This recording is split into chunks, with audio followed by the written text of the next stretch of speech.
In the UK, stop and search powers allow the police to combat street crime and antisocial behaviour and prevent more serious crimes occurring. In some cases, the police have a right to search you or your vehicle. These powers are counted in various laws and many are specified with the Police and Criminal Evidence Act of 1984. Reasonable grounds can be based on many different factors, but cannot be based just on your individual appearance or the ethnic minority group which you belong to. This is unless you fit the description of someone suspected of having committed an offence nearby. Opinions on stop and search vary and have stirred up controversy and debate concerning the individual rights. Yeah, I've been stopped and searched. I was at a tube station and a sniffer dog kind of indicated to the police that I might have been carrying drugs. It was a few years ago, so I was quite scared because I don't take drugs, or I was like, why is a dog pointing me out? And then I was dragged off by the police and searched and questioned and like that. So it was a bit.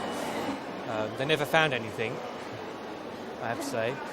Of course, I've been stopped and searched because I was probably dressed in a certain way and walking in a certain way. I think makes me feel like to hate police, innit? I stop and search people because it is a very powerful tool available to us. Obviously, we go to a lot of jobs within the town, and we may have received information on the way to say that an individual could be in possession of a knife, other instruments that they could use for breaking into motor vehicles, or they could be in possession of drugs. So being able to have the power to go up and stop these individuals and have the power to search them on the street, still possibly close to the scene of a crime, is very good. It gives us an early opportunity to seize any evidence, and obviously then that is very good when we take these people to court. Well, in the past it was certainly the case that certain young people from particular minorities were being stopped more than others. But I don't know what the situation is in Luton. I imagine that the policemen, the police will, are very careful about anybody they stop and arrest, and don't make too many misjudgments about people. But I think any random approach to stopping people, I think, has to be used very sensitively and very judiciously. Not random, not generally, because all that happens then is you offend vast numbers of people, and one doesn't want to build up a degree of alienation between the police and ordinary people. And I think so this kind of approach, I think, runs the risk of doing that. Of course, then there are other powers such as a Section 60, which is not in power all the time. It has to be authorised, normally by a superintendent.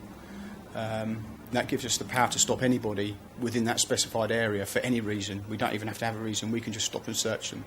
Of course, people still have their normal human rights, but once they're detained for the purposes of a search, that search will be conducted because I will then be exercising my powers to detain them for the purpose of that search. Afterwards, obviously, they get a record of the search. That is their right, and they will receive that. And they also have the right to make a complaint if they think they haven't been treated fairly.